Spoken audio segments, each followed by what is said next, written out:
Assalamualaikum warahmatullahi wabarakatuh. Saya akan mencoba memberikan kiat pada saat kita suatu ketika mendapatkan serangan jantung.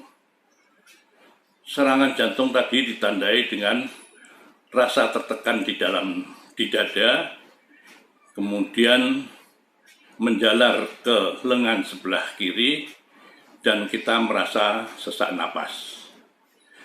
Serangan jantung ataupun penyakit jantung ischemik itu ada beberapa faktor risiko yang bisa menyebabkan seperti tadi, yaitu yang pertama diabetes mellitus, kemudian merokok, kemudian obesitas atau terlalu gemuk, hiperlipidemi ataupun hiperkolesterolemi, hipertensi, dan faktor stres. Apabila kita mendapatkan serangan seperti yang saya uraikan seperti tersebut tadi, yang disebut serangan angineus, maka usaha pertama kita yang bisa kita lakukan adalah melakukan tarik napas semaksimal mungkin, kemudian melakukan batuk sekeras mungkin. Contohnya seperti ini.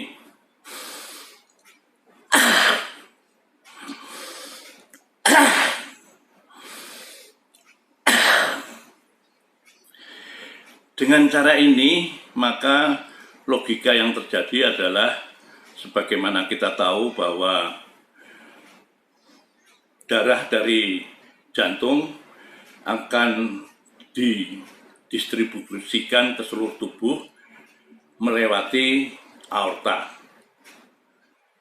Persis di bawah katup aorta ada pembuluh darah yang disebut arteria koronaria yang mensuplai darah atau makanan ke jantung kita.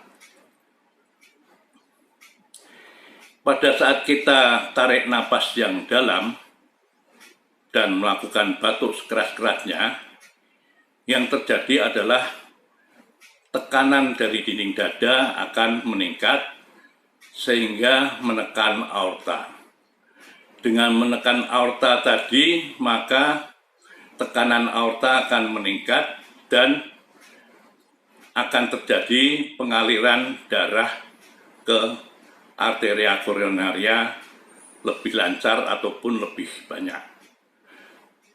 Dengan cara tersebut, maka kita akan merasakan sakit dada kita akan berkurang. Apabila dengan batuk tadi saudara merasa akhirnya sakit dadanya berkurang, maka saudara memang kemungkinan mempunyai penyakit jantung ischemik. Tetapi apabila saudara dengan cara tersebut tidak ada perbaikan, maka cobalah minum obat MAH, karena sakit jantung gejalanya mirip dengan sakit MAH. Setelah usaha Anda berhasil, maka jangan lupa saudara cepat ke instalasi gawat darurat untuk mendapatkan penanganan lebih lanjut. Semoga uraian saya bermanfaat. Terima kasih. Wassalamualaikum warahmatullahi wabarakatuh.